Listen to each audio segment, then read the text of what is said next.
Coffee হাউসের সেই আড্ডাটা আর নেই, আর নেই। নিখিলেশ প্যারিসে, মইদুল ঢাকাতে, নেই তারা আজ কোনো খবরে। গ্র্যান্ডের গিটারিস্ট গোয়ানিজ ডিসুজা ঘুমিয়ে আছে যে আজ কবরে।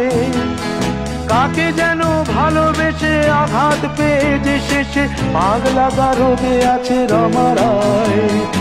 অমলটা ধুঁকছে দুরন্ত ক্যান্সারে, জীবন করেনি তাকে ক্ষমা। সুজাতাই আজ শুধু সবচেয়ে সুখে আছে, শুনেছি তো লাখপতি স্বামীদার। হিরে আর জহরতে আগা গোড়া মোড়া সে, গাড়ি বাড়ি সব কিছু দামিদার। আর্ট কলেজের ছেলে নিখিলেশ সান্যাল বিজ্ঞাপনের ছবি আঁকতো, আর চোখ ভরা কথা নিয়ে নির্বাক শ্রোতা হয়ে ডিসুজাটা বসে শুধু থাকতো।